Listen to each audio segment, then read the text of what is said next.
Breaking right now on Morning News Now, shut down. The federal government now officially out of funding for the first time since 2018.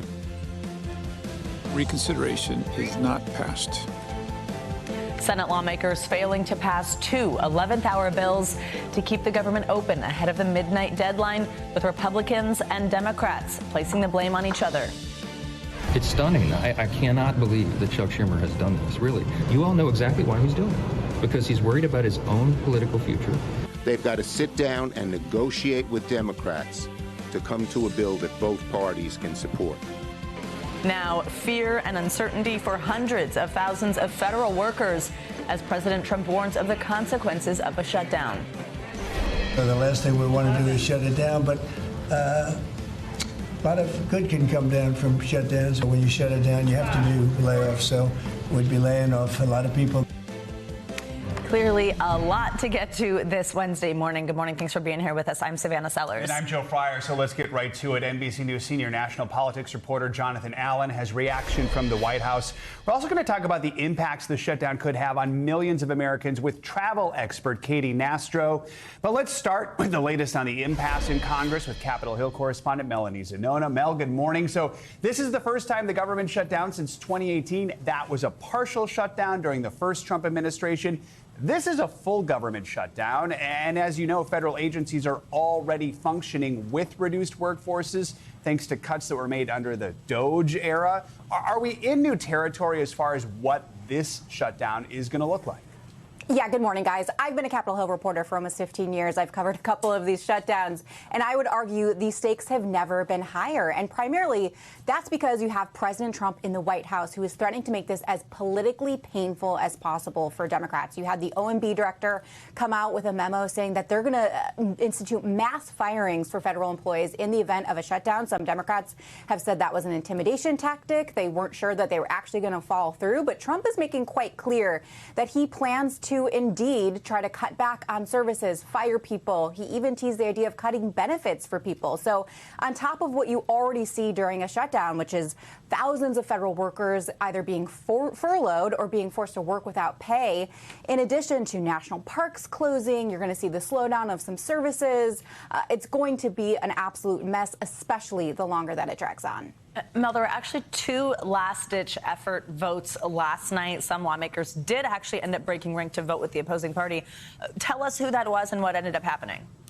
Yeah, so they had two votes yesterday in the Senate. They voted on the Democrats' version of a stopgap spending bill, which included a number of health care priorities, including extending the Obamacare subsidies. And then they had a vote once again on that House-passed 7-week stopgap spending bill. Both of those failed. But interestingly, on the House GOP plan, they actually picked up 3 Democratic senators. And the reason why that's important is because, at least in Republicans' views, this is a sign that the pressure is growing, that they potentially have an opportunity to pick up more Democrats as they keep having these votes, as the pressure continues to grow. They would need 8 Democrats total, but there's a number of senators who are in either tough races, who are in competitive battleground districts, or in some cases who are retiring. So those are sort of the targets for Republicans. But in the meantime, the two GOP leaders not meeting, not sitting down for talks. In fact, they even got into a little spat on the Senate floor yesterday. Let's watch that moment. You cannot pass legislation in the Senate when it comes to appropriations unless it is bipartisan. So the leader will say it's clean. No, it's not clean because there was no discussion. The Democrat leader and his colleagues have the same leverage on November the 21st. This is a short-term CR. This is what we do all the time around here, as witnessed by the chart that you're just using there. 24 pages long, funds of government till November the 21st, at which time you have the same leverage then that you have right now, and we have until the end of the year to fix the ACA credit issue. And we're happy, as I said yesterday and have said on multiple occasions, to sit down with you to do that. So the Senate will hold another vote on that GOP passed CR today. They will not be in session tomorrow because of the Jewish holiday. And then if the government still doesn't open, they'll be here Friday and potentially over the weekend as well. Mel, obviously at this point, we just don't know how long this could go. But what seems to be the most obvious path to getting out of the shutdown? I think the most likely path is that more Democrats, as I mentioned, ultimately fold and decide to give over the votes to pass this CR and to open the government. The other potential path here, and this is what Democrats are hopeful of, is that they see an opportunity to make a deal with President Trump over those Obamacare subsidies. The Democratic leaders who had a meeting with Trump in the White House said they believe Trump showed some level of concern when he learned that these expiring subsidies means that health care costs are going to skyrocket. They're trying to essentially put a wedge in between Trump and GOP leaders.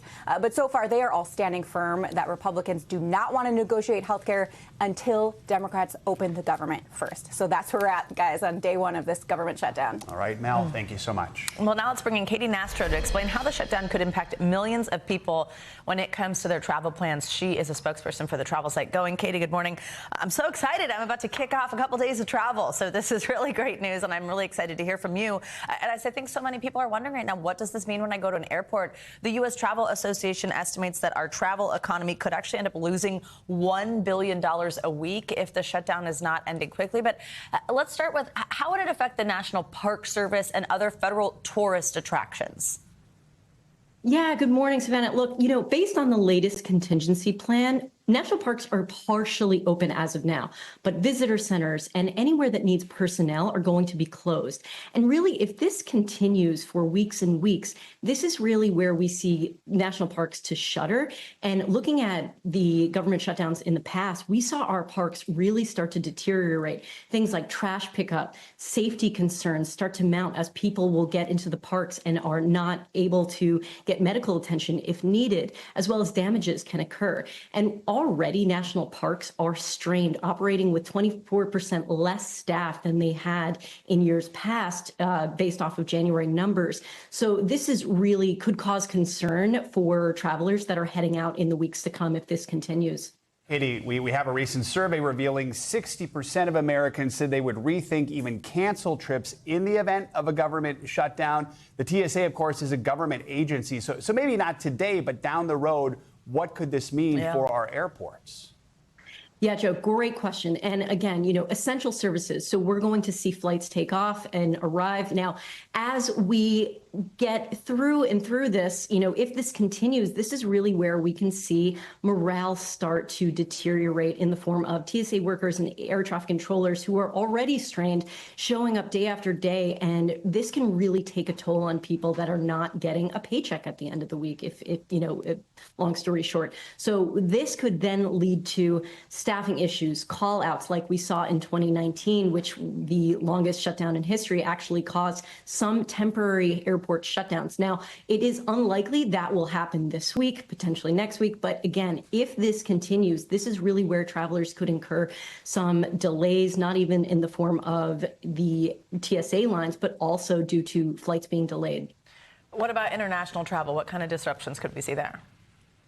Yeah, along with flights being delayed due to air traffic controllers potentially calling out sick and whatnot, this is where if you are getting your passport processed, you have a new application, depending upon where you're processing it through, this could actually get delayed even further. So if you have any international travel coming up and you've already sent in your passport, this is where we might see that, 4 to 6 week timeline get extended and stretched like we saw during COVID, as well as, the one bright spot this year in comparison to recent years is the fact that you can actually get your renewal online, but there is that human element that needs to play into everything. So just expect delays there if this continues. Ooh, the anxiety of a passport renewal only getting worse. Katie Nastro, thank you so much.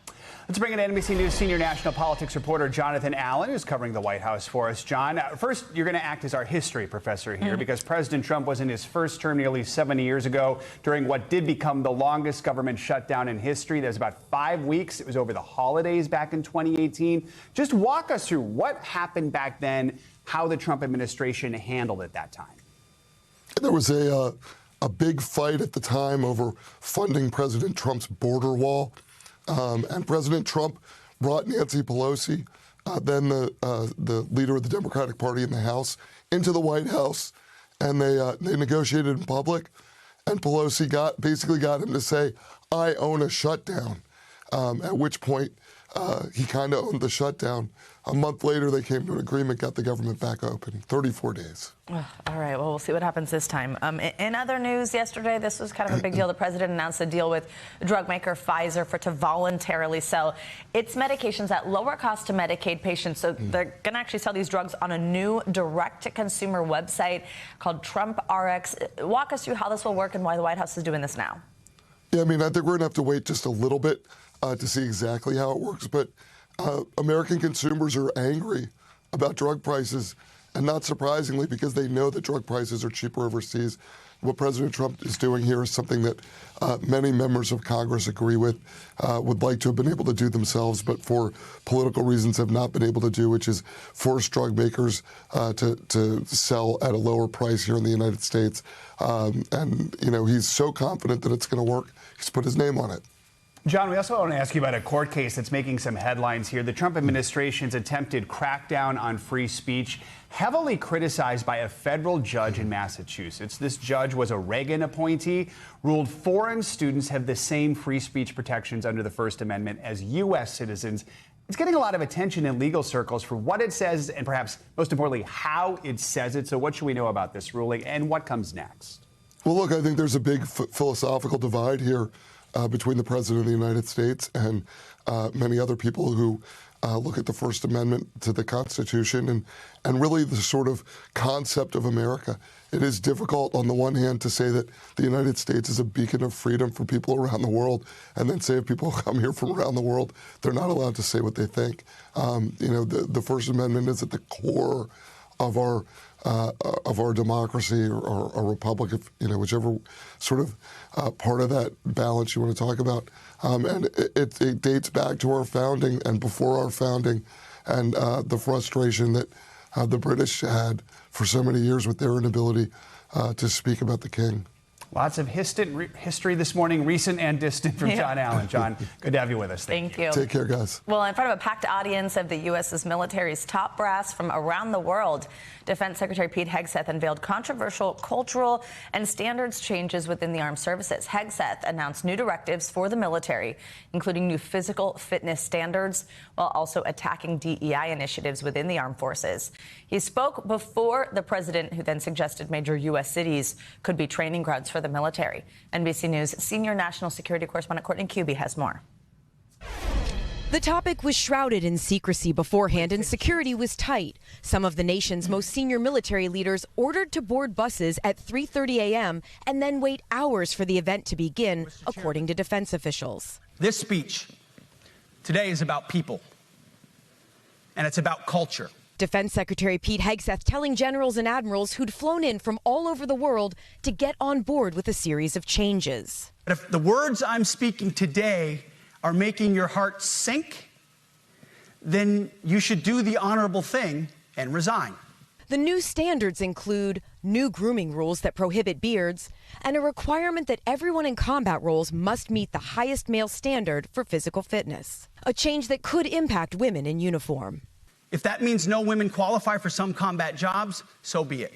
He also plans to overhaul equal opportunity programs and the role of the Inspector General at a time when the Secretary himself awaits the release of an IG review on whether he shared sensitive information on Signal, an unclassified server, an accusation Hegseth denies.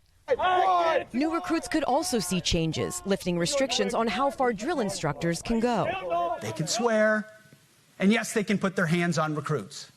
This does not mean they can be reckless or violate the law, but they can use tried and true methods to motivate new recruits. Retired Lieutenant General Mark Hertling is concerned about the impact all of it may have on troops. To hear the kinds of things that came out of the Secretary's mouth shows that he doesn't really respect them as contributors to the combat arms or fighting our nation's wars. President Trump endorsing Hegseth's speech and repeating his ultimatum. If you don't like what I'm saying, you can leave the room. Of course, there goes your rank, there goes your future. In the president's remarks, which were highly political, he also defended the use of troops in American cities. And I told Pete we should use some of these dangerous cities as training grounds for our military. The military leaders in the auditorium showed little reaction to the remarks, politely clapping at the end of each speech. As officers in uniform, they are prohibited from endorsing political comments. All right, Courtney, thank you. Time now for weather. Hurricanes Imelda and Umberto left their marks on the Atlantic coast yesterday. Heavy winds whipped up strong surf on North Carolina's Outer Banks, causing some abandoned beachfront homes to collapse into the ocean. Let's check in with NBC meteorologist Angie Lassman for the latest on these. Angie, good morning. Hi, guys. Good morning, too. Some pretty incredible video yesterday from these systems that are churning just off the coast. They're continuing to move away, but not before, of course, they're continuing those impacts along the coast today as well. You can see wave heights near, of course, the center of those 20, 30 feet in some locations, but those large swells still going to be with us today and tomorrow along the eastern coast of the United States. That means we've got some coastal flooding concerns. There's some advisories, some watches, some warnings up and down the coast. And on top of that, rip currents and hazardous surf are going to last. That goes into this weekend, so a heads up for folks that are heading to the coast there. Meanwhile, more direct impacts are expected in Bermuda from Hurricane Imelda as it intensifies to a Category 2 down the line. We're talking late tonight into tomorrow. That's when we'll see the worst of those conditions. Right now, the center of that system at least looks to be close to 10, 15, 20 or so miles from the island. So, of course, we've got hurricane warnings in effect for folks there as they gear up for those hurricane force winds near 100 miles per hour, as well as the storm surge, the damaging waves. And on top of that, concerned about some flooding when we add up the rainfall totals that could be anywhere from 2 to 4 inches as we get through the next 24 to 36 hours. Beyond the tropics, we've got some chilly air kind of in place across parts of New England. So notice the advisories, some frost advisories, some freeze watches, some freeze warnings for folks across this region, waking up into the 20s, 30s, and a couple of spots into those low 40s. We'll see temperatures kind of moderate out as we get into the afternoon hours, but might want an extra layer this morning. Otherwise, most of the country is running way above normal. So we've got 85 degrees in Kansas City, feeling like summertime still in Minneapolis, and stretching down through the southern plains. It's 90s on tap for Houston, Lubbock, near 90 for Little Rock. And it's not just today. That continues, that same trend of above normal temperatures across most of this region as we get into tomorrow, too. You can see upper 70s and 80s across the Midwest and the plains, and then mid-90s for our friends in Austin. And if you're hoping for the short sleeve weather to continue into the weekend, you're in luck. We'll keep the upper 70s Saturday and Sunday in Philadelphia for any weekend plans. We've got low 80s in Lexington. St. Louis tops out at 88 degrees on Friday. I think it's, feeling a little bit more like summer than October 1st, guys, but we'll hold on to it because, as we know, winter comes at us fast, doesn't it? It so does. 80s it is for most folks across that region. I have my college reunion this weekend, and in the past, anytime I go, I've been wearing like a sweatshirt, jackets, and I have to find a T-shirt now because I don't have one for my school. Not so much. October in Chicago is normally much chillier. Give me the 80s. I'll take it. All right, thanks, Angie. Thank you.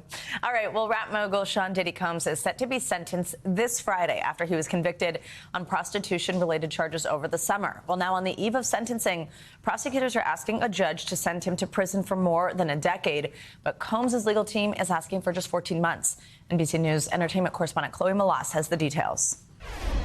Prosecutors asking a judge to sentence Sean Diddy Combs to more than 11 years in federal prison, arguing he engaged in violence and put others in fear. A stark contrast to Combs' legal team, who are seeking 14 months, which would see him walk free in a matter of weeks, as he's already served 13 months in prison. Look for the judge to land somewhere in the middle, split the difference, a sentence of maybe 4 to 6 years. Combs was convicted on prostitution charges over the summer, but acquitted of sex trafficking and racketeering, which carried up to a life sentence in prison. A source familiar with Combs' strategy telling NBC News that the mogul plans to address the court himself during his sentencing hearing. Both sides have submitted letters to the judge, one written by Cassie Ventura, Combs' former girlfriend, who was a key prosecution witness, writing in part, "I am so scared that if he walks free, his first actions will be swift retribution towards me and others who spoke up." Combs' 85-year-old mother writing that her son has made some terrible mistakes in his life, which I know he recognizes. Chloe Malas, NBC News, New York. Much more to come here on Morning News Now. Later this hour, a WNBA star calling out the league's commissioner for what she calls failures in leadership. Now more players are backing her up. We've got more on the controversy and how it could change the game for good. But at first, after the break, Gaza on edge as Hamas looks over a U.S.-backed plan to end the war with Israel. The latest next. We'll be right back.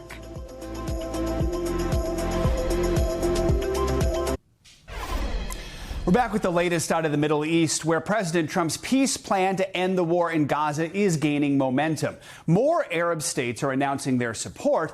And now President Trump is issuing a new deadline for Hamas to accept the deal or else. NBC News senior international correspondent Richard Engel is in Jerusalem with the details.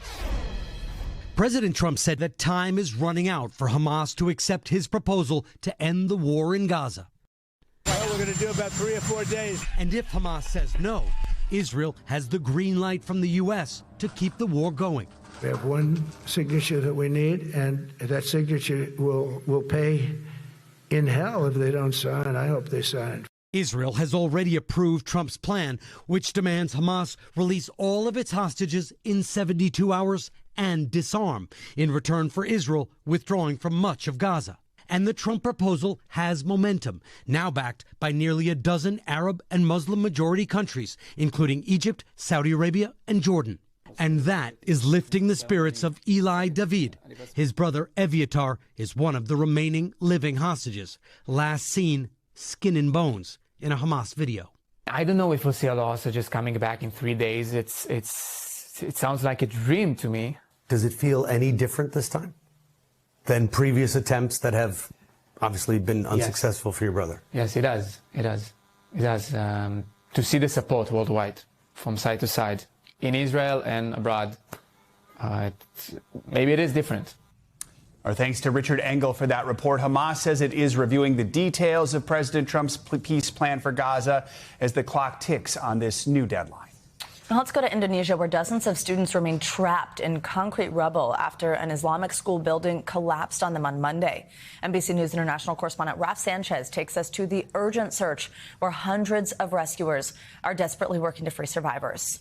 In the ruins of this collapsed high school, a desperate race against time to save dozens of teenage students trapped in the debris.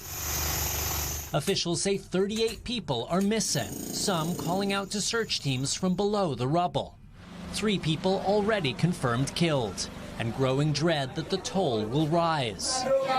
One moment of hope, this child rescued and rushed to an ambulance. But the search for others is painfully slow. This team is pumping oxygen into the wreckage, trying to keep survivors alive long enough for rescuers to reach them. Authorities say a top floor under construction crumbled. Parents now in agony waiting to learn the fate of their children, hoping they're on a list of those found alive. This man's 13-year-old nephew, Rosi, is still trapped. He says, I don't know how he's doing, whether he can be saved, whether he's dead or alive. And this collapse happens the equivalent of Monday morning Eastern time. So these kids have been under the rubble now for more than 36 hours. That is a very long time, but it is still well within what rescue professionals will tell you is the golden window, the 72 hours after a collapse, when it is possible to reach people and find them alive. And authorities in Indonesia say they will keep going as long as it takes to get to those kids. I'll send it back to you. Raf, thank you. In Cuba, scientists are using a procedure similar to IVF to help grow the world's coral population. This is important work after years of devastation due to global warming and pollution. NBC News correspondent Valerie Castro shows us how it works. Under the waters off the coast of Cuba, these coral colonies are getting a reproductive boost through a kind of coral IVF. Se hace principalmente porque los arrecifes de corales en el mundo entero están teniendo un declive importante y están siendo fuertemente degradados todas las poblaciones de corales. Warming oceans due to climate change have disrupted the animal's delicate habitat. At least one estimate says 14% of all the corals worldwide have disappeared since 2009. But coral conservationists say the damage is likely higher. Suffice to say, it's severe, it's universal across the reefs around the world. To ensure the coral have a chance to procreate, scientists from the National Aquarium in Cuba do the delicate work of gathering egg and sperm samples during spawning season, which takes place just once a year, sometimes in just a matter of hours. Básicamente lo que hacemos es colectar los gametos en medio natural de diferentes colonias. Hoping to encourage fertilization, the samples are mixed together, then placed in incubators, creating human embryos not all that different. In one sense, it's very similar in terms of the technique, the steps that we do. What's very different, of course, is the biology of the of the parents. Launched in 2019, the Cuba project has seen success, resulting in 3 farms where the new life starts to take hold. The assisted reproduction of coral reefs is actually an opportunity to fight back to the corals due to the climate change. This is basically a way to help us with the recovery of the benthic coverage in coral reefs ecosystems. The technique achieving a more than 90% fertilization rate, according to the scientists, who say that's even more fruitful than Mother Nature's hand alone. Once viable and visible under a microscope, the coral offspring are attached to pieces of old clay tiles, then dropped back into the ocean and strung alongside each other, left to grow and repair damaged areas of coral reef. But the work doesn't end there. Are these efforts enough to turn the tide, so to speak, on the damage that's already been done? Absolutely not. The global impacts with climate are completely devastating, and they absolutely need to be fixed if we want corals to survive into the future. Valerie Castro, NBC News. That was absolutely fascinating. Thanks, Valerie. Coming up, Pfizer under fire over a popular birth control drug. If you had known about this link, this risk earlier, would you have stopped? Yes. Yes. Cold turkey. I would have stopped. The lawsuit filed against the company over a rare and serious possible side effect. And the one thing that could provide relief for people suffering from long COVID, your weekly checkup is next here on Morning News Now.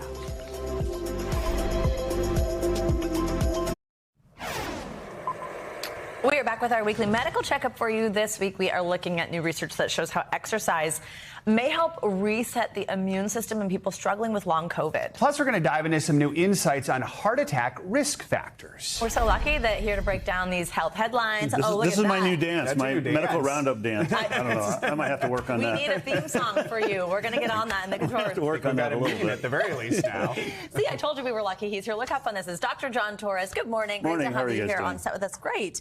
All right, let's start with this study. What does this tell us about long COVID and what should people be doing? And this is a very interesting study because we've known that exercise helps with a variety of things, but we also know that people are suffering from post-COVID and often can't get out and do things because it just makes them so exhausted, joint pain, all those types of issues. Well, what the study looked at, 31 individuals, and they followed them for 8 weeks.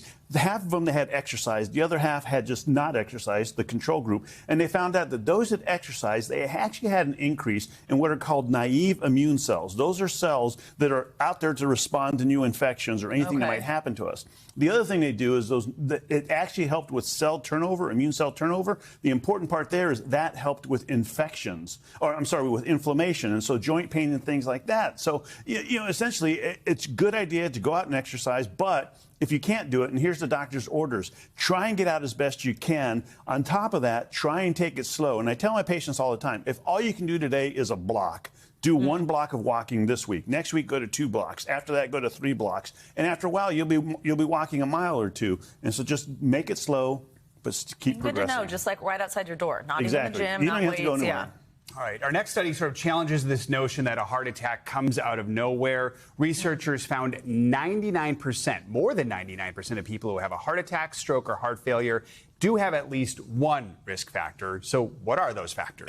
And they either had one risk factor or something that showed them that, okay, maybe I should get this checked out. And like you said, 99% of people didn't have surprise heart attacks. They had something in their life that showed them, hey, maybe I should be getting this checked out. 93% had 2 or more of these factors, and women under 60, who are the lowest risk group for heart attacks, actually 95% of them had something. We're talking high blood pressure, chest pains, breathing issues, those types of things that could be signs of something happening. So what are the doctor's orders here? Well, doctor's orders, and I'll add one here right up the top, get to know your body. If you notice anything different, get it checked out. Get evaluated by your doctor, and that's why it's good to have a primary care physician because they can follow you. On top of that, make those changes, but like we said before, make them slowly. And so that way you can start getting healthier because now we know that, you know, as we age, things happen, and even as we get younger, I wish we could get younger. Are we getting younger? Keep doing the dance. Even when we're younger, things can happen as well. So make those changes in your life. Literally younger at heart. That's the whole idea there, right? Okay, doctor, lastly, we talk so much about younger people getting diagnosed with cancer, all different types of cancer, but there's often a question when it comes to this. Is it is it really that young people are getting it and sort of how we live these days, or are we catching it more? And, this opens the box to even more questions, because what we're finding out from this study is that we do know those early onset cancers for people below the age of 50 are rising, and 8 specific types of cancers are going up. But what the study did is they looked at it and they said, okay, from 1992 to now, let's look at cancer rates. Yes, they are rising, but let's look at mortality rates associated with cancer. Those didn't rise at all. So even though cancer rates went up, the death rates from them stayed steady. And what that told researchers is essentially we are overdiagnosing cancers. Wow. And so we need to look at this as doctors and say, do we need to do these tests? Do we need to diagnose these things? Because one thing we learned in medical school is if you find something, you have to start chasing that down. The more you look, the more you're going to find. 2 cancers in particular, though, endometrial and colorectal cancer, those rates did go up. And so what are the doctor's orders here? Well, they're essentially, again, like I said, know your body, know what you're doing, know your own history, and have that primary care doctor you can talk with. If you need an assessment or a test, or they recommend one, say, do I really need this? And what are we looking for in this test? Because I want to make sure that we have an end goal here, and we're not just doing a test to do a test. But and this is the big caveat, this doesn't mean don't get those tests, because they're still important, the screening examinations. All right. Dr. Torres, great info. Thank you. More than 1,000 women are suing Pfizer over a popular birth control drug. It's called Depo-Provera. They claim the company did not include a safety warning about the risk of developing a rare brain tumor as a possible side effect. NBC News correspondent Zincle Esamoah spoke to one woman who says the drug totally altered her life. Robin Phillip has been through 2 surgeries and months of radiation, all due to a tumor she now believes was caused by her birth control injections. If I would have knew from the get-go, I would have never took that shot. In 2018, doctors discovered a tumor called a meningioma pressing on Phillip's brain. This right here. Emergency surgery left her without vision in her left eye. She even had to relearn how to walk. It was a whole reframing of life. I lost my apartment. I had to move in with my mama. Depo-Provera is a progestin shot injected every 3 months. 1 in 4 women in the United States use it, with black women taking the shot at nearly double the national rate. Phillip took it for nearly 30 years. The only time you stopped was when you had your 2 children. Yes. Multiple studies have found a potential link between Depo and meningioma, including one that found women who took the drug for more than a year had 5 times the risk of developing the tumor. So overall, meningioma is not common. The likelihood of having a meningioma as a Depo user is incredibly low. It's just that it's incredibly, incredibly low for people who don't use Depo. Phillip is now one of more than 1,000 women suing Pfizer, the maker of Depo-Provera, alleging the company chose to ignore relevant safety concerns and deliberately not study the long-term safety of Depo. These women all have meningiomas, many have surgery, some have radiation, and they've all had their lives greatly impacted. The European Union added a warning label for meningioma to the drug in 2024. Canada has listed it as an adverse reaction since 2006. No such warning exists in the United States. In a motion seeking dismissal of the case, Pfizer says it became aware of the risks of meningiomas in 2023 and made an application to the FDA to change the drug's warning label. The company says the FDA rejected their effort to warn patients. The FDA declined our request for comment, but in a letter to Pfizer included in the motion, it wrote the findings of the available observational studies alone do not support the addition of a warning. Pfizer saying to NBC News it stands behind the safety and efficacy of Depo-Provera. There was enough information decades ago for them to have done the proper studies and paid more attention and warned.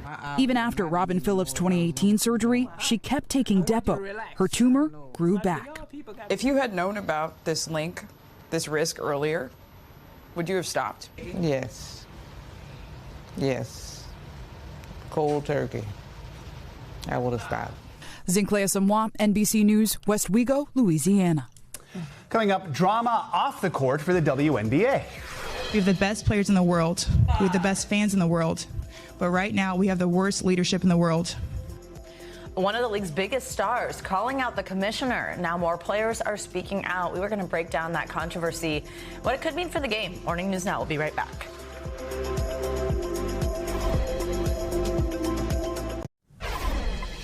Welcome back. On Friday, the Las Vegas Aces will face the Phoenix Mercury in the WNBA Finals. It comes after another big year of growth for the league.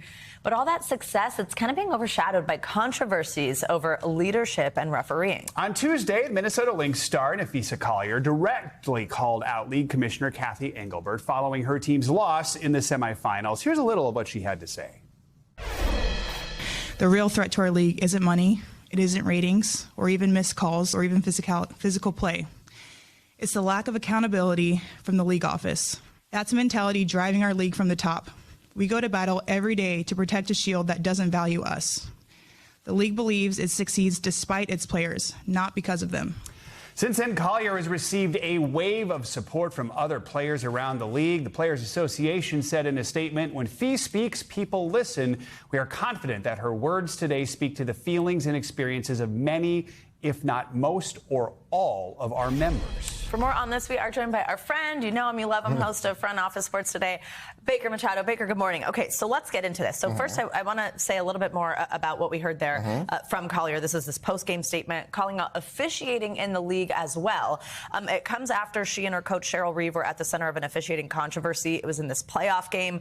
Collier was hurt. Reeve was ejected, then later reportedly fined $15,000. So walk us through why Collier is calling the league negligent. So that $15,000, mind you, is the most expensive fine in WNBA history. Wow. So there has been an issue with refereeing for pretty much the entire year. A lot of the players have criticized the refs, saying that they're not at the adequate level to referee a WNBA game. Most of the WNBA referees are coming from the NBAG and developmental league, so they're not really at the peak and at the prime of where these WNBA players think that they should be at. So Nafisa Collier got injured in Game 3 of the WNBA semifinals because of a no-foul call, which led to her coach getting escorted out of the building and had to watch Game 4 in a hotel room nearby because she was suspended from the game. So this all got to Nafisa Collier yesterday, which, mind you, was the runner-up for the MVP award in the WNBA. She was one of the best players in the league and the vice president of the Players Association, so the #2 in all of this.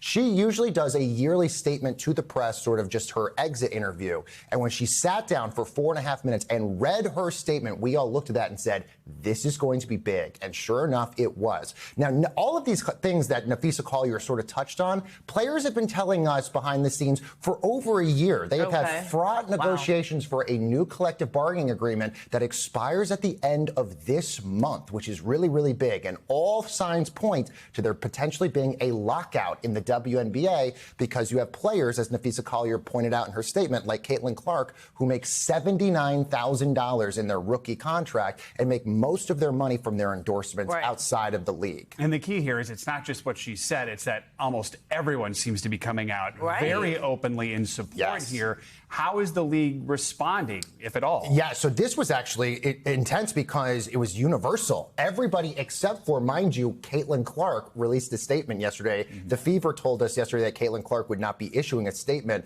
And it was a couple hours before Kathy Engelbert and the WNBA actually released a statement. And I want to read it to you guys. And I think it's really interesting because she said, "I have the utmost respect for Nafisa Collier and for all the players in the WNBA. I'm disheartened by Nafisa and how she characterized our conversations in the league leadership. But even when our perspectives differ, my commitment to the players and to this work will not waver." What's important here is Nafisa Collier claims that Kathy Engelbert told her that players like Caitlin Clark and others should be on their knees thanking Kathy Engelbert for the platform that the WNBA has been able to create for players like Caitlin Clark to get these endorsement deals.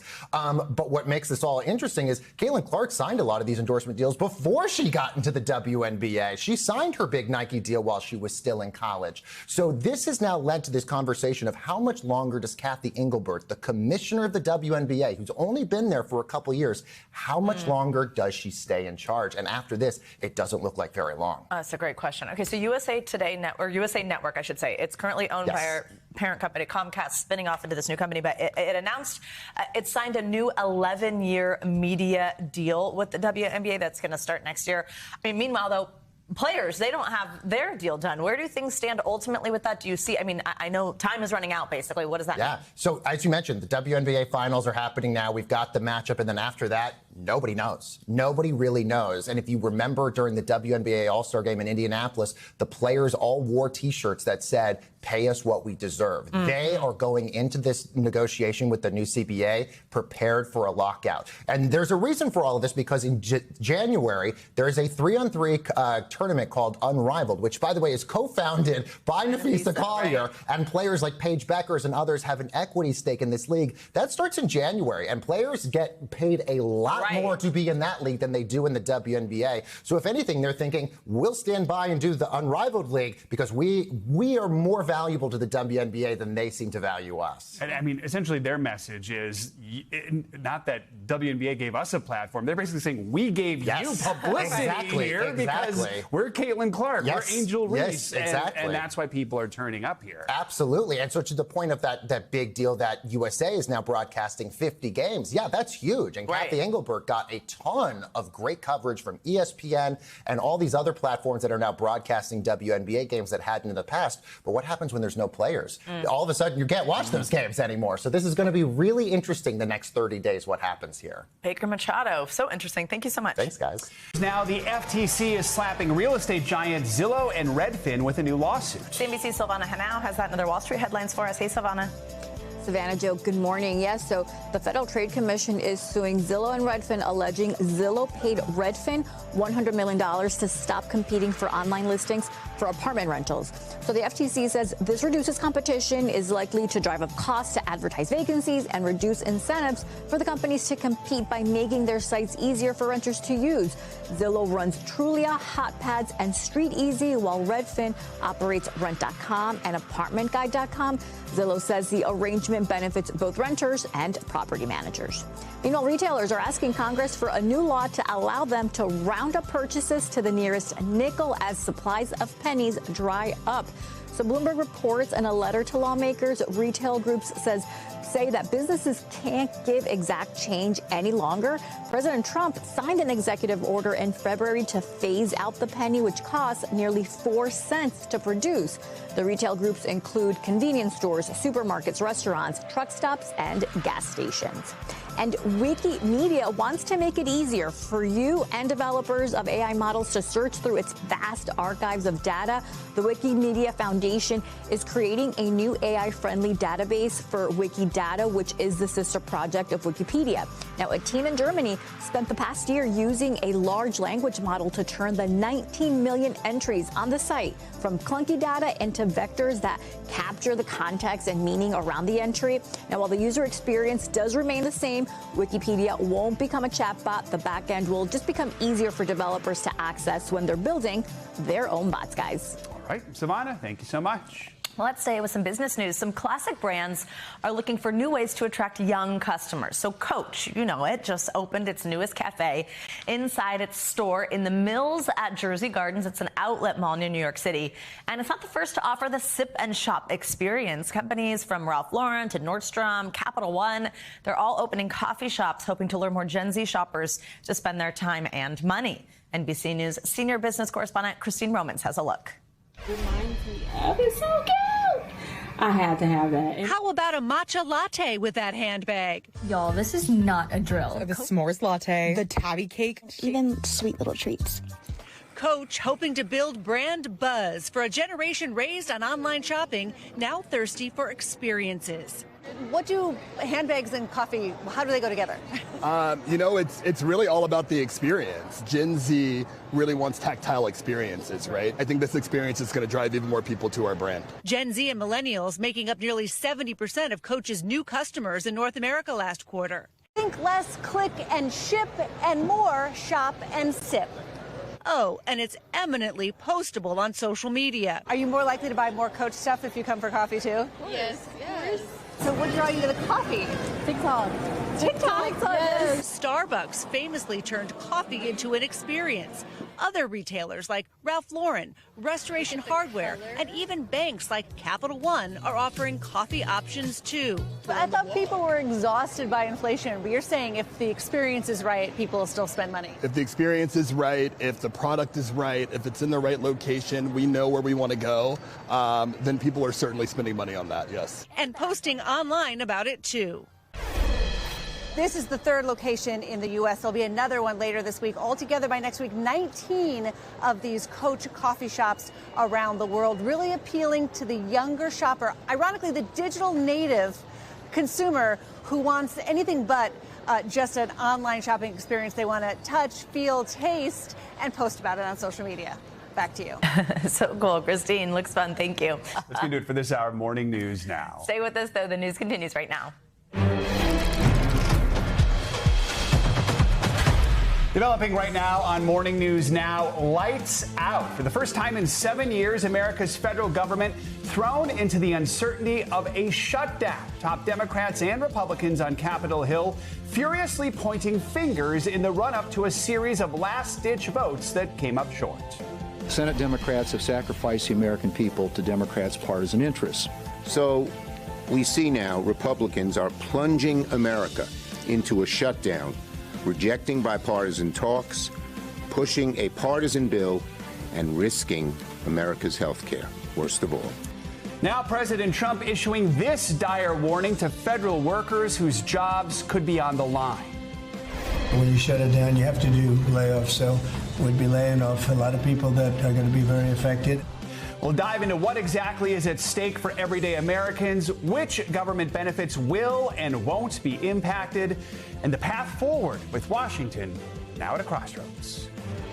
Good morning. Thanks for joining us on a busy news day. I'm Savannah Sellers. I'm Joe Fryer. Let's begin this hour with the latest on the government shutdown. For the first time since 2018, Americans are waking up to much of our federal agencies and programs shuttered after the Senate failed to pass two last-ditch funding bills. Well, with Democrats and Republicans entrenched in really a stalemate over health care specifically, the question this morning is, what will it take to get the government back open? NBC News Chief Capitol Hill correspondent Ryan Nobles has more on what comes next. Hey, Joe and Savannah, good morning. The first step to ending this shutdown would be to get the two sides in the same room to begin negotiations. At this point, there are no plans to make that happen, and as a result, there's no way to predict when this might end. What was once a threat is now a reality. The bill upon reconsideration is not passed. A series of votes, all designed to fund the government, failed overnight. Congress pointing fingers. Republicans are plunging America into a shutdown. It's a very reckless decision that Chuck Schumer has made. President Trump yesterday saying he doesn't want a shutdown, but holding firm. A lot of good can come down from shutdowns. We can get rid of a lot of things that we didn't want. Later, the president posting photos of negotiations with Democratic leaders Chuck Schumer and Hakeem Jeffries in the Oval Office. And then another AI-manipulated video mocking Jeffries. He's an unserious individual. Democratic leaders calling Trump, quote, erratic and unhinged, and saying that instead of negotiating, he is, quote, obsessively posting crazed deepfake videos. As Democrats hold out, objecting to health care cuts, many Republicans are not optimistic about a deal. Is there any way out? I don't know. That's what worries me. The shutdown impacts a broad swath of the federal government. 750,000 workers could face furloughs. Many others, like TSA officers, could be forced to come to work without pay. It's a high-stress job. We're looking for bombs, weapons, stuff like that, and you can't miss, right? So you don't want officers with added stress. During the last shutdown, many officers called in sick, leading to delays at major airports. Despite the shutdown, most government benefits like student loans, Medicare, Medicaid, and Social Security will continue to flow. But many of the workers who administer those programs, like Social Security, will work without pay, which could impact services. National parks and museums could potentially close. The Smithsonian Museum's set to stay open through at least October 6th, but gave no guarantees about what could come after that. All this while President Trump made clear massive federal layoffs are still very much on the table. When you shut it down, you have to do layoffs. And many agencies are waking up this morning still grappling with how they're going to handle this shutdown. The National Park Service, for instance, plans to implement a program they called Make Things as Accessible as Possible, meaning anything outdoors like a monument will be open to the public, but anything indoors that requires staffing will be closed. Joe and Savannah. All right, Ryan, thank you. President Trump is facing scrutiny after telling a large group of senior military officers that American troops should use Democratic-run cities as training grounds. This comes as the National Guard is being deployed to Memphis. Just before the president's remarks, Defense Secretary Pete Hegseth unveiled some controversial changes within the armed forces. NBC News Chief White House correspondent Peter Alexander joins us with more on all this. Peter, good morning. Joe, good morning. Both the setting and the president's message were really unprecedented, speaking before, as you note, as many as 800 generals and admirals declaring a war from within that he argued was more dangerous than any foreign war zone, reframing the military's mission to focus on domestic enemies. And it comes as the president has already ordered federal troops to several Democrat-led cities and is now eyeing more. This morning, President Trump expanding his use of the military to police Democratic-led cities, with federal forces this week surging into Memphis that has the highest violent crime rate in the U.S. Attorney General Pam Bondi and Defense Secretary Pete Hegseth heading there today to meet with law enforcement and National Guard troops, with Portland, Oregon and Chicago bracing to be the next targets. It follows President Trump and Hegseth delivering politically charged speeches at an unprecedented gathering of the military's top brass, where the president escalated his crime crackdown, arguing it's the military's job to fight against what he called a war from within. We should use some of these dangerous cities as training grounds for our military, National Guard, but military. In keeping with the military's nonpartisan tradition, the admirals and generals largely avoided reacting to the president. And if you want to applaud, you applaud. And if you want to do anything you want, you can do anything you want. And if you don't like what I'm saying, you can leave the room. Of course, there goes your rank, there goes your future. Hegseth, an Iraq War veteran, argued without evidence that diversity initiatives have degraded America's military might. No more identity months, DEI offices, dudes in dresses. The era of politically correct, overly sensitive, don't hurt anyone's feelings leadership ends right now. Following the speeches, Democratic Senator and veteran Tammy Duckworth called on Hegseth to resign, denouncing the remarks as a partisan diatribe unbecoming of our nation's leaders. Hegseth also ordered the military to review the ways it investigates complaints of hazing and bullying, and detailed new standards, including that everyone in combat roles must meet the highest male standard for physical fitness. It's completely unacceptable to see fat generals and admirals in the halls of the Pentagon. Those new standards could also impact women in uniform. If that means no women qualify for some combat jobs, so be it. Hegseth also attacked what he called stupid, politically correct, and overbearing rules of engagement, the rules that govern how and when the U.S. military can use force. He has long been a critic of war crimes investigations and has pushed the president to pardon or grant clemency to service members accused of those crimes. Hegseth concluding, telling America's senior military leaders in that room that if they don't agree with his vision, Joe, they should resign. Back to you. Peter, thank you.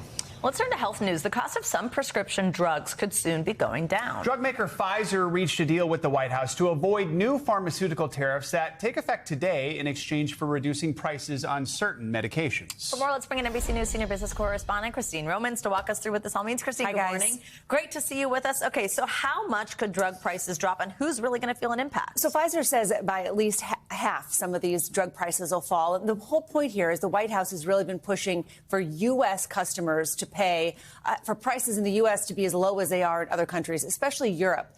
Now, one of the reasons they're lower in Europe is because those governments set those prices. What the White House is doing here is asking these drug companies voluntarily to lower them, and Pfizer has said that it will. So this is one drug company and one kind of category, that's Medicaid drug, people who are on Medicaid, and that is the low-income health insurance, government health insurance program. And some of the drugs we're talking about here, Pfizer says, are this drug, the $30 drug that's an 85% price cut. This is a menopause drug. The second drug on this list, I think, is a bladder drug. That's an 85% price cut there. And this eczema medication, the skin medication, is an 80% price cut there. So that would be for people on the Medicaid program. So what does that mean exactly? It means that maybe states and localities, they would actually have lower prices. That could be good news for the people who, for the program itself. But if those of us on regular health insurance, like a company health insurance,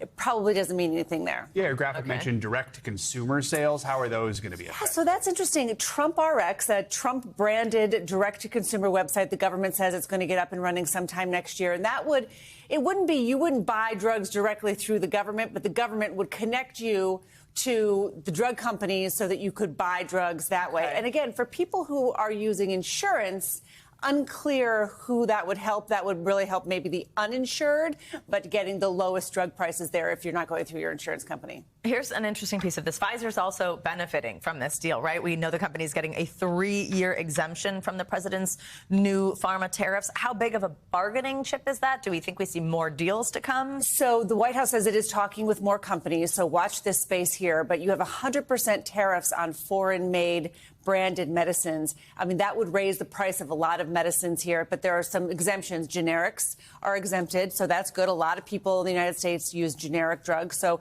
those are already exempted from these tariffs. Also, if you're actively building new facilities in the United States, as Pfizer says it is, you are also exempted. So this is the White House really trying to push down drug prices. This is something that drives Americans crazy. The drug prices are 3 times in the United States, 3 times what they are around the rest of the world, but trying to get companies voluntarily to do that and using the tariff threat as a reason to get drug prices down in the U.S. And of course, the primary worry of tariffs is they're going to bring prices up, not down. So how big of a concern is that, broadly speaking, for drugs now? Yeah, it'll be interesting to see how it works out. I mean, the White House, on the one hand, is pushing these tariffs, as a way to get companies to invest in the United States, but it could take a long time and a lot of money to build new facilities in the U.S. I will say, though, Joe, a lot of the drugs that we consume every day, the United States is the biggest consumer of medicine in the world. They are made overseas, and the White House and members of both parties for years have said, especially during COVID when we had supply chain problems, that you do need to have more focus on production of important medicines in the United States. We'll see if this is a step toward that goal. All right, Christine, thank you so much. Well, now let's get to the chaos being caused by those twin hurricanes churning in the Atlantic. Even though Imelda and Umberto are staying far offshore, they are producing waves so large they cause several homes along North Carolina's Outer Banks to fall into the ocean.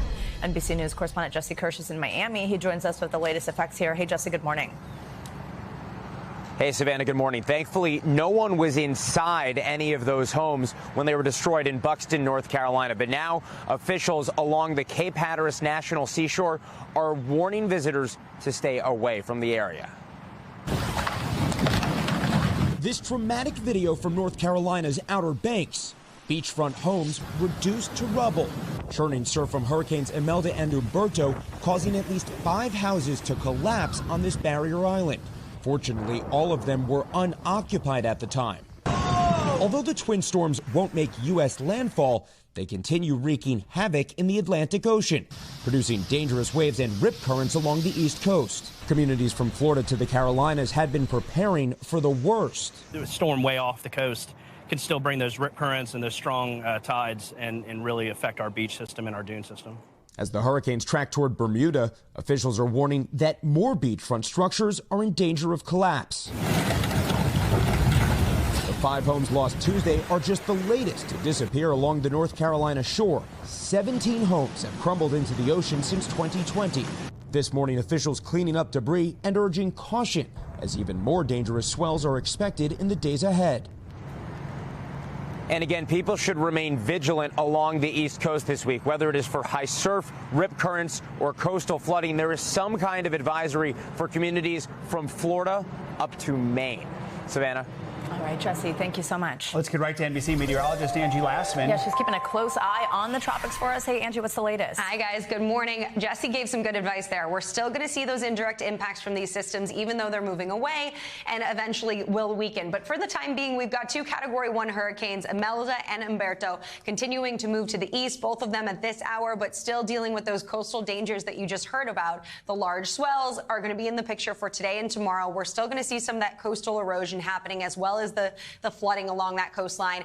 And not to mention the rip currents and the hazardous surf. Those are going to be on the table here through the weekend. So if you have plans to maybe head out to the coast, up and down the east coast of the United States, you're going to want to be aware of that. Meanwhile, we're watching for direct impacts to Bermuda here as we get through the next 24 hours or so. We do have a hurricane warning in effect. Notice the center of that system likely to pass near the island. Right now, the center line about 15 miles from the island, according to the National Hurricane Center. So expecting the worst of those conditions as we get late into the evening hours tonight and head into the early parts of tomorrow morning. That does include, of course, those strong winds. We're talking near 100-mile-per-hour winds. We're also going to watch for the storm surge across that island, as well as those large damaging waves on the table, and the potential for some heavy rainfall. Anywhere from 2 to 4 inches, I think, will pick up as this system passes nearby. So the flooding concern, the flash flooding specifically, will also be an impact that folks will have to watch for in Bermuda. Meanwhile, it's the chilly temperatures that'll get your attention across New England. You can see the alerts that we've got for our temperatures that have dropped down into the 20s, the 30s, and low 40s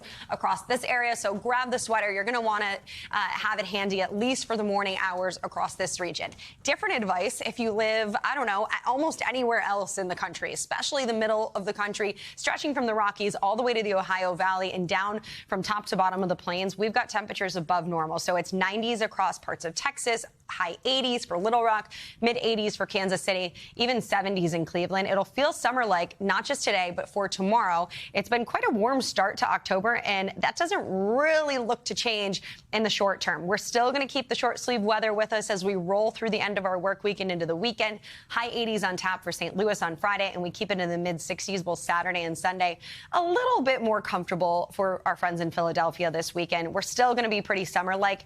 Cooler on Friday with a high of just 72, but upper 70s it is both Saturday and Sunday, and that is the case up and down the East Coast. Raleigh, Atlanta, similar story, guys. So still able to get those outdoor activities in, those summer-like outdoor activities, I should say, for now. Work on those autumnal tans. Yeah, exactly. Trademark that. Nice. I like that. It's so weird. You could do that this weekend where you're headed. Yeah, exactly. All right, thanks, I will always be pale. Let's keep that in mind. All right. In the Middle East, President Trump is putting pressure on Hamas to accept his peace plan to end the war in Gaza. Speaking with reporters yesterday, the president said Hamas has about 3 or 4 days to accept the deal. Israel has already approved the plan, and several Arab states have announced their support for it. But if Hamas says no, President Trump is warning of consequences. We have one signature that we need, and that signature will pay in hell if they don't sign. I hope they sign. NBC News chief international correspondent Richard Engel is in Jerusalem with the latest. Richard, good morning. So just remind us some of the demands that are of Hamas that are in this plan. Is the group giving any indication at all as to whether it will accept the deal? So, as you mentioned, Hamas has 3 or 4 days now, 3 days to come up with a definitive response to this Trump peace plan for Gaza. There has been no official Hamas reply, but various Hamas officials have been speaking off the record to different news agencies, and they are expressing hesitation. They are saying that there needs to be more negotiation, that there needs to be more clauses, more specificity, specifically about guarantees that Israeli troops will actually leave the Gaza Strip, even if Hamas agrees to the terms of this deal. According to this deal, it's a 20-point plan. Hamas would effectively have to surrender. They would have to lay down their weapons. They would have to quit government, promise never to take part in the governance of the Gaza Strip ever again. And Gaza would be taken over by a somewhat vague international security force, the components of which are still to be determined. Indonesia, other countries have suggested perhaps they could send peacekeeping forces. Gulf states said they don't want to send any of their own personnel, but some sort of international peacekeeping force could be cobbled together. And apolitical, that's how the White House describes it, Palestinian technocratic leadership that is not Hamas and not one of the other political parties here, not the Palestinian Authority. Some group of experts could take over the political leadership in Gaza, but that Gaza would remain a demilitarized zone. And many Palestinian factions, not just Hamas, have said that the deal is really just too vague. What is this international body? What does it mean for the future of Gaza? Will they just leave Israeli occupation for an occupation by some sort of board of governors that would run this international security force, and President Trump being the chairman of that board of governors? So we don't have a response from Hamas, but the mood music so far has not been overwhelmingly positive. They seem to want more specificity. But the military pressure on Hamas and on the people of Gaza is only intensifying. The Israeli military says it has now completely surrounded Gaza City, and thousands of people are continuing to leave Gaza City, the biggest city in the Gaza Strip, by any means possible every single day. But Richard, how's the proposal being received by families of the hostages that are still being held by Hamas in Gaza? Are they in support of this? They are. I spoke with, it's difficult to know how they all are responding, but I spoke with a brother of one of the hostages, one of the 20 living hostages still held by Hamas in Gaza. And he said that he was the most encouraged that he's been so far, most encouraged he's been throughout this 2-year ordeal, not because Hamas has wholeheartedly embraced the plan, which it has not, but because it has been endorsed by several Arab and Muslim nations, big states, including Turkey, Indonesia, Pakistan, Saudi Arabia, Qatar, and others.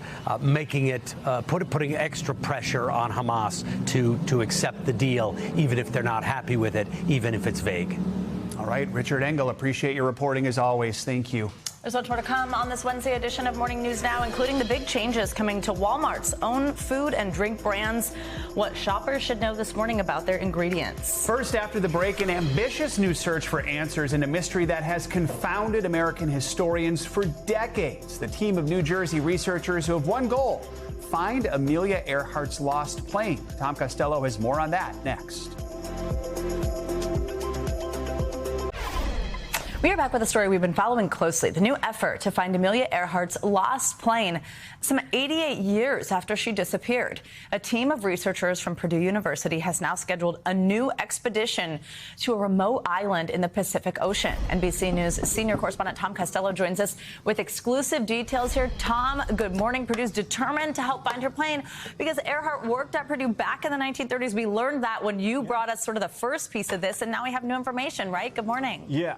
This is a great story. Amelia Earhart was on the faculty at Purdue before she left on her trip around the world back in 1937. So this is personal for Purdue, which is very proud of its aeronautical program. Neil Armstrong followed Earhart at Purdue 10 years later, by the way. Today, Purdue will announce that the 3-week expedition searching for Earhart's plane will start on November 4th. And NBC News will have exclusive access as they journey to really an unforgiving island where she and her navigator may have died nearly 90 years ago. At the Seattle Museum of Flight, a tribute to Amelia Earhart and an exact replica of her Lockheed Electra plane. The very tight cockpit and rudimentary controls that she used while trying to fly around the world in 1937. I'm impressed by how constricted the space is, right? Archaeologist Richard Pettigrew is on a mission to find Earhart's real plane. Amelia Earhart on a globe-girdling flight with navigator Fred Noonan. The mystery has lasted for 88 years. What happened to Earhart and Noonan? An international search turned up nothing. This is the first image. But now a new team is preparing to head to this remote island in early November, zeroing in on a lagoon. Is that a piece of Earhart's plane peeking above the sand? The satellite photo was snapped in 2015, a year after a massive tropical storm shifted the sand, potentially revealing the plane. So it could easily be buried by sediment in the water. Pettigrew will lead the 15-person team to Nicomararo in Kiribati, a country of remote Pacific islands. 2 boats will take 6 days to get there. The team will cut its way through the jungle to reach the lagoon, then use high-tech tools to search for Earhart's plane under the sand. But Rick Gillespie, who has spent decades writing about and searching for Earhart, says that photo shows a fallen coconut tree, not Earhart's plane. though Earhart did likely crash there. We've looked there in that spot, and there's nothing there. Human remains discovered in 1940, then lost, are now thought to have been Earhart's. Previous searches turned up medicine bottles and clothing from the 1930s. Commercial astronaut Sirisha Bandla, a Purdue alum, is joining the search, hoping to bring her role model's plane back home to her alma mater. Not only did she do those audacious things for women, she helped keep the door open so other women can walk in her footsteps. Tom, who's paying for this new search? And if they don't find the plane, then what? Yeah. Bottom line here, this is private donors who are paying for this search. Purdue is helping to organize that donor effort, if you will. Purdue's not putting in any significant amount of money. But if they find the plane, Purdue would like to bring it back. That would cost a lot of money. They would like to bring it back to Purdue University to be on display and really paying homage to Amelia Earhart. If they don't find the plane, then, as you would expect, they will have spent an awful lot of money digging up a coconut tree. But they say, listen, if we don't look, if we don't try, then we'll never know. And can you imagine if they do find it? The story you'll bring us then, Tom. Thank you so much. Yeah, you bet. Developing news now out of the Philippines. Dozens are dead and rescue efforts are underway after a powerful 6.9 magnitude earthquake. NBC News International correspondent Claudia Lavanga joins us now with our world news in 60 seconds. Hey, Claudia, good morning. Good morning, guys. That's right. The authorities in the Philippines say that at least 60 people were killed by that quake, but also warned that the death toll may rise dramatically in the coming hours. Now, they say the quake struck at around 10 p.m. on Tuesday, causing walls and ceilings to collapse, killing dozens of people, some in their sleep. Now, rescuers are in a race against time to find survivors under the rubble. The affected area was just recovering from a storm last Friday that killed at least 27 people. Let's go now to the United Nations, where on Tuesday the Security Council voted in favor of an international force to tackle the escalating gang violence in Haiti. The 5,500-member force, co-sponsored by the U.S. and Panama, will be able to arrest suspected gang members, a power that the current international force, led by Kenya, does not have. U.S. Ambassador Mike Waltz said the resolution offers Haiti hope.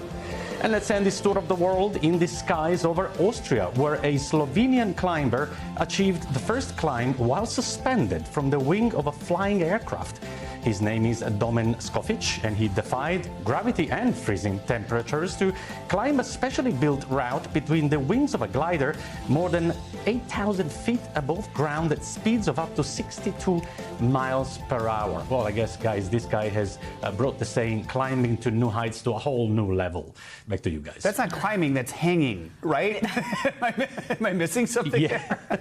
That's right. Whatever it is, I'm not doing it. All right, Claudia, No thank kidding. you. Thank you. All right, well, let's step back in time to 18th century England. Fans of Jane Austen are putting on their bonnets and tailcoats in honor of the celebrated author's 250th birthday. So NBC's Raf Sanchez joined in on the festivities and visited the house where the pioneering novelist spent years writing stories of love and family that continue to resonate with readers today. If Jane Austen toured the English countryside this year, she might have the sense and sensibility that it was still the 18th century. She'd be at home among the bonnets and top hats with only the occasional smartphone letting her know it's 2025, not 1775.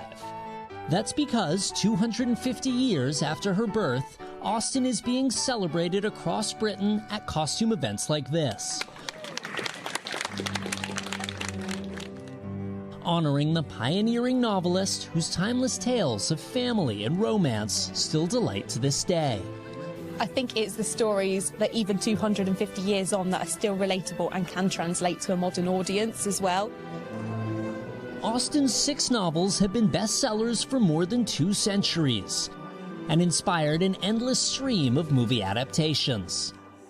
From faithful period pieces like Pride and Prejudice, please do me the honor of accepting my hand, to the 1990s classic Clueless. Clueless is based on Austen's novel Emma, which was itself adapted in 2020. You must be the best judge of your own happiness.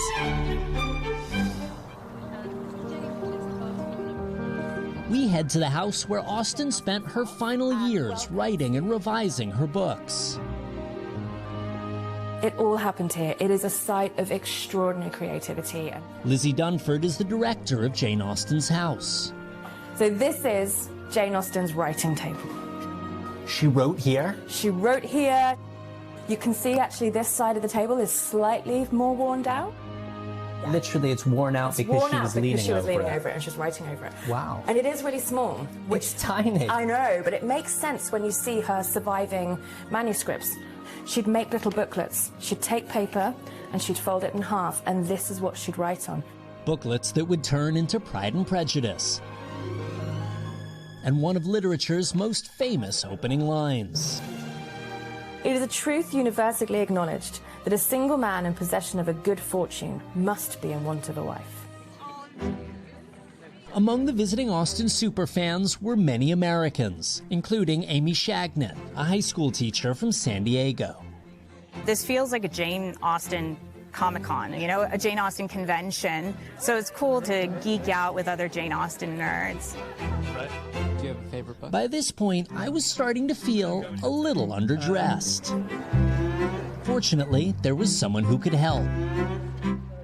Zach Pinsent is a tailor who specializes in clothing from Austen's era. Hello, hello. Hello there. What a pleasure. Pleasure to meet you. We can probably do a sort of Regency glow up, as it were.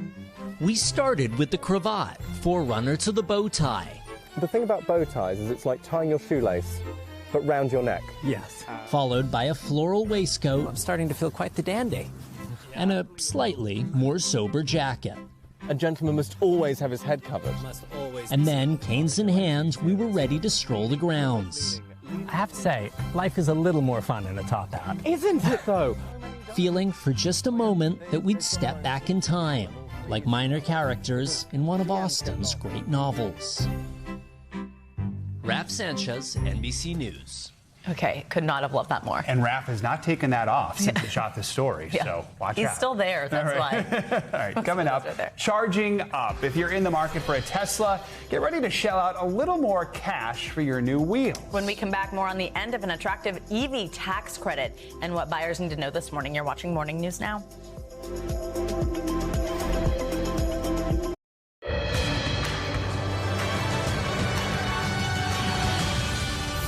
We're back now with a closer look at what's making news in the world of politics this morning, starting with a recently elected Democrat who's still waiting to be sworn in. NBC News Capitol Hill correspondent Melanie Zanona joins us now. Mel, good morning. Good morning, guys. We begin in Washington, where GOP leaders are refusing to swear in a newly elected Democrat. Congresswoman-elect Adelita Grijalva won a special election in Arizona last week to replace her late father. But she has yet to be sworn in, with Republican leaders deciding to cancel this week's congressional session. Grijalva traveled to Washington this week to put pressure on leadership to try to make her an official member. Once Grijalva is sworn in, she'll not only add to the Democratic margins in the House, but she'll also become the 218th signature for a Jeffrey Epstein discharge petition, triggering a floor vote releasing all of the DOJ files. Swearing-in ceremonies can still take place, though, during pro forma sessions and, yes, even during government shutdowns. Next, President Trump's crackdown on students suffered a major setback this week. A federal judge on Tuesday ruled in favor of foreign students whom the government has targeted for their support of Palestinian rights, and also heavily criticized the Trump administration for trying to infringe on free speech. In his ruling, Judge William Young ruled that foreign students have the same rights to free speech under the First Amendment that American citizens do. And finally, Democratic Senator Dick Durbin getting some rare backup from the Vatican. The Chicago Archdiocese had planned to honor the Illinois senator with a Lifetime Achievement Award for his work on immigration policy. But the idea sparked an uproar among anti-abortion groups and Illinois bishops, who took issue with Durbin's support for abortion rights. Pope Leo, a Chicago native, implored Catholics to look at Durbin's overall body of work instead of through a single-issue lens, taking a very rare foray into U.S. politics. And even more pointed comments, Pope Leo told reporters, "Someone who says, 'I'm against abortion, but is in favor of the death penalty,' is not really pro-life. Someone who says, 'I'm against abortion, but I'm in agreement with the inhumane treatment of immigrants in the United States,' I don't know if that's pro-life." And that's what's making news in politics this morning. Joe and Savannah. All right, Mel, thank you. Last night, Victor Tony Jones became the 13th person this year to be put to death in Florida. That is a new state record for the number of executions in a single year. Florida officials say that number may go even higher before the end of the year, something that is drawing criticism from death penalty critics. NBC News correspondent Marissa Parra reports. Florida is quickly becoming the capital of capital punishment, on track to execute 15 people by the end of 2025, nearly double Florida's previous record of 8 set in 2014, and 3 times as many as any other state this year, according to the Death Penalty Information Center. Florida's rapid pace, unprecedented in the state since the death penalty was reinstated almost a half a century ago, sparking outcry from anti-death penalty activists. That's not justice. But it is justice to Florida Governor Ron DeSantis. There's some crimes that are just so horrific, the only appropriate punishment is the death penalty. While Florida is leading the way, the whole country is seeing the most executions in over a decade. Those who study the issue point to President Trump as a possible motivator. We want to bring back the death penalty for these horrible people that kill people. The president reversing the Biden administration's freeze on federal executions in a day one executive order, directing his attorney general to ensure that all states have the supplies needed for lethal injections. In a statement, the White House telling NBC News in part, quote, "Capital punishment is an essential tool for deterring and punishing criminals who commit the most heinous crimes." There's no death penalty law or action can guarantee that we won't kill an innocent person. And you can't bring that innocent person back to from the grave and say, "Oh, we're sorry." A fact Herman Lindsay knows better than most. Being wrongfully convicted for something I didn't do was devastating to me and my family and my kids. He spent 3 years on Florida's death row before the state Supreme Court overturned his conviction, citing insufficient evidence and an unfair trial. He now leads an anti-death penalty advocacy group. Florida leads the country in death row exonerations. 30 people found innocent after being sentenced to die since 1973. Something the governor acknowledges, but says some executions have taken too long. The courts don't always get it right, and if someone is wrongfully convicted, you want there to be a backstop for sure. But man, the fact that it takes so long, there's just always that frustration with waiting. And it's like you never get closure. Florida State Attorney Amira Fox says the state has gotten better on wrongful death sentences. If you do a more recent study of Florida and you look at the different death penalty statutes that have been put into place, I think you would find a much lesser number. Indeed, most of those exonerees were sentenced by non-unanimous jury decisions. Only 8 of 12 jurors were needed to rule for death. The state changed the law in 2016, requiring a unanimous jury decision like most other states. But 2 years ago, Florida reversed course again, lowering the standard back down to 8 jurors. We have had several cases where we would not have received a death penalty recommendation from the jury if it had been a unanimous requirement. So we've definitely seen more cases go in. Something that deeply concerns Lindsay. You will get many more people that does not deserve the death penalty in our system. Justice is not death. As Florida pushes the pace on state executions, the debate grows. Is justice moving too fast or not fast enough? Marissa Parra, thank you for that report. Coming up, attention Walmart shoppers, some big changes are coming to the retail giant's food and drink aisles. Walmart is nixing synthetic dyes from its private label groceries, but how will that affect how they look and how they taste? We're going to take you inside Walmart's test kitchen next. Welcome back. We've got an exclusive look this morning at how America's biggest retailer is planning to shake up its food and drink aisles. Walmart says that customers will see big changes to its private label groceries over the next few years. NBC News Now anchor Vicki Nguyen joins us with more on this. Vicki, Hi, good morning. Really fun to get this exclusive look for you all this morning. Good morning to you, from cereal and cupcakes to sports drinks and spices. This morning, Walmart is announcing it will get rid of synthetic food dyes from all of its store brand food products. This is all coming as Health Secretary Robert F. Kennedy Jr. and the FDA want food makers to phase out artificial colors by the end of 2027. We had the chance to go inside Walmart's kitchen to see how the new products look and taste. This morning, a major change coming to one of the country's biggest retailers. Walmart announcing it will eliminate synthetic dyes from all its store brand food and drinks, including popular labels like Better Goods and Great Value, the nation's largest consumer product food brand. The move comes after the FDA called on food makers to phase out artificial colors. That deadline was originally the end of next year, but the FDA now saying it's the end of 2027. Walmart now joins companies like PepsiCo, Kraft Heinz, and General Mills who have made similar pledges. At Walmart's Culinary Innovation Center in Bentonville, Arkansas, teams are busy reformulating and testing more than 1,000 products to ensure taste, texture, and colors remain consistent amid all the changes. We have 8 different kitchens that are meant to mimic how a customer would actually interact with our products. Scott Morris oversees Walmart's private food brands. This is a direct response to what the customer is telling us. They're looking for simpler ingredients, simpler nutrition panels. What are some of the biggest challenges you face in taking this step? There's not a single solution for any given product. You can find the perfect yellow with turmeric, or you can find the perfect purple in a purple carrot, but it doesn't mean it'll apply to every product the same. Food scientists showed us how they've managed those challenges. Starting with cupcake frosting, the colors look almost identical. We are getting these bright colors by using things like spirulina, beets, other root vegetables. So wait, are these the natural, the whole row? This is all artificial. They are, to me, identical. All right, shall we try them? I like the natural one better. I think that has more of a fruity, tart, like almost a raspberry flavor. Next, cereal. The natural colors not quite as vibrant, but Walmart says consumer feedback shows they don't need to be. And finally, to wash it all down, a sports drink. What we found is we could not get this blue in a natural color. So Walmart will keep the drink colorless and use blue plastic to wrap the bottle. How about taste? In a blind test. Is this the no color one? That's the color. Oh. Clearly, I couldn't taste the difference. Walmart says right now 90% of its store brand products do not contain artificial colors. The FDA says most children aren't affected by artificial colors, but a small number may be sensitive to them. Will customers have to pay more for these products that are made without synthetic dyes? Walmart's commitment to everyday low cost won't waver. It's an item by item dynamic, but our history is we've done an outstanding job of shielding our customer from those moves.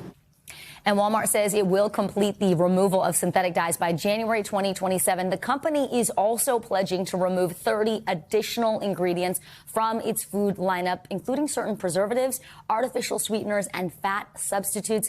The company says they're doing this now, guys, because these other ingredients, the alternatives, are available at the scale that a company like Walmart needs. So I think all around for consumers, it's great news. And maybe other companies will follow suit after 100%. seeing that. If they lead the way. They're a market leader. Yes. Exactly. That's awesome. Thanks, Vicki. Very cool. Love watching your taste test. All right, let's take a look at what else is making news on Wall Street this morning. Tesla hiking prices. CNBC's Silvana Henao has that and other money headlines for us. Hey, Silvana.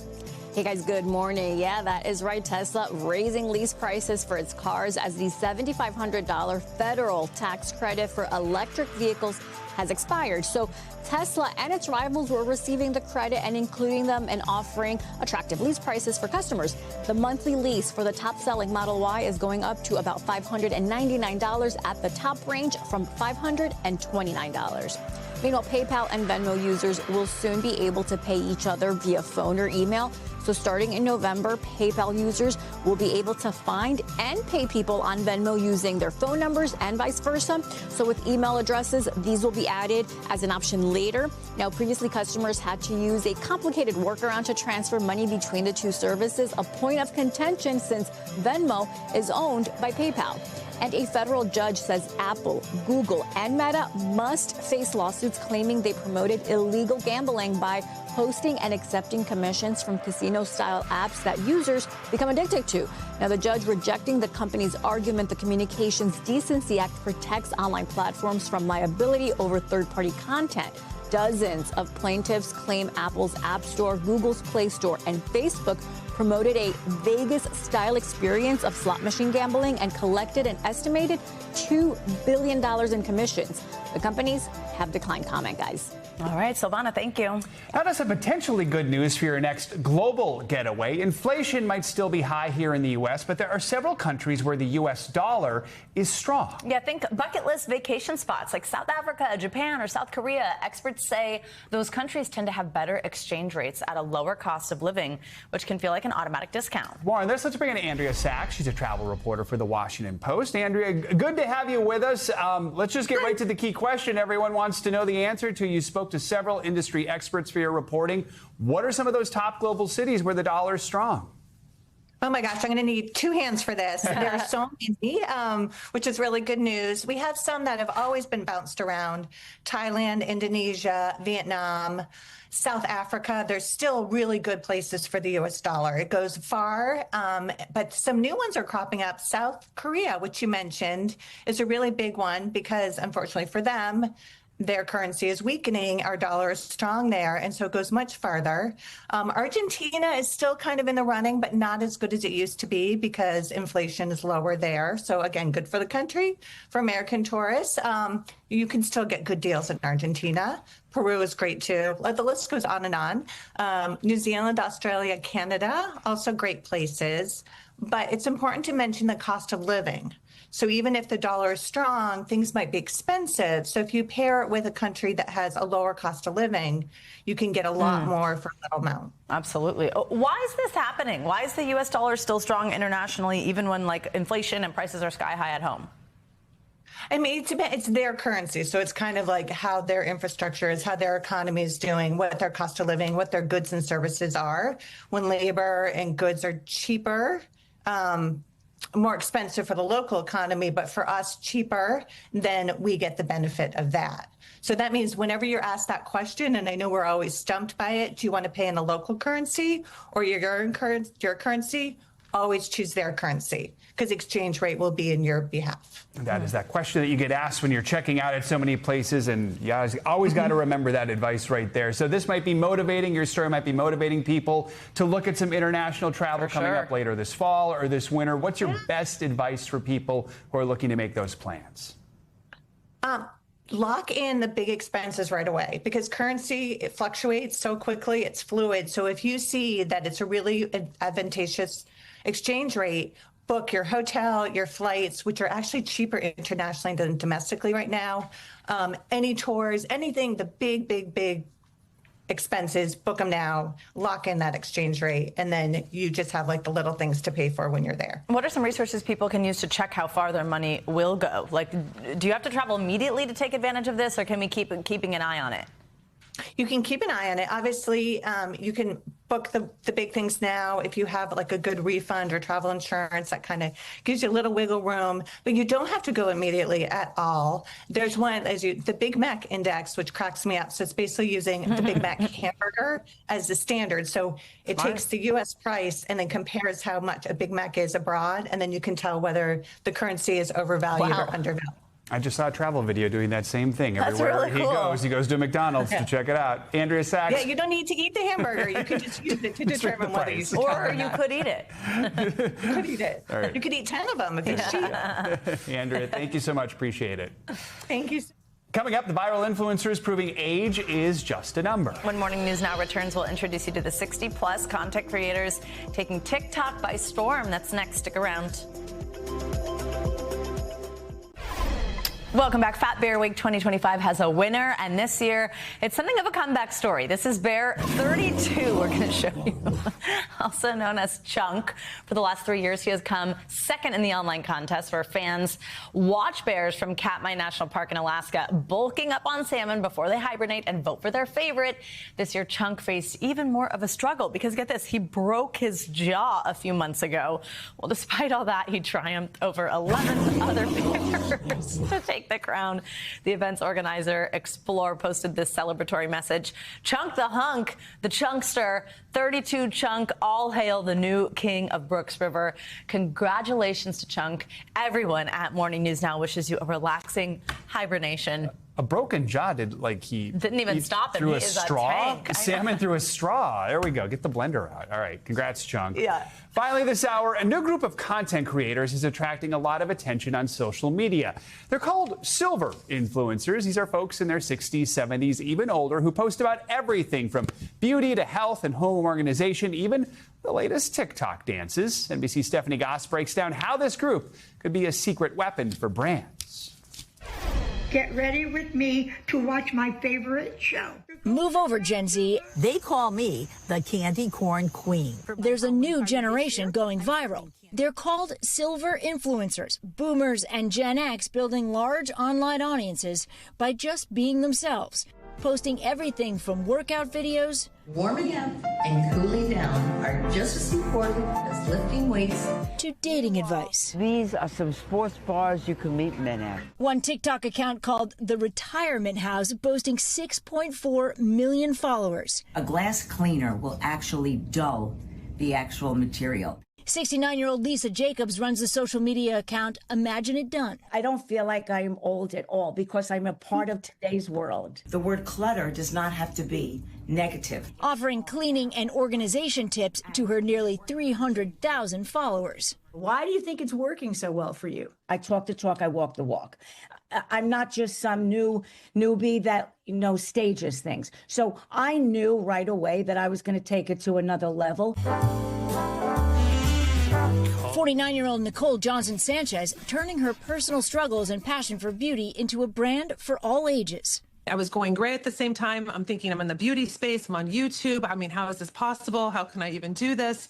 And I just leaned into it. And that when I became very open and transparent about my journey is when I really built my audience. For years, TikTok was a space reserved for young people, but that has been changing quickly. Americans 45 and older using the app has exploded by 1,200% since 2019, according to consumer analytics and advertising platform Civic Science.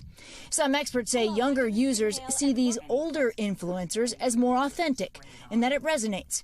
Now companies are also taking notice. When I became very open and transparent about my journey is when I really built my audience. I get a lot of the younger generation saying on TikTok and on YouTube that I inspire them, that aging isn't scary. The moves might not be perfect. Here's to making your own dreams come true. But the views and likes prove age can be a real advantage.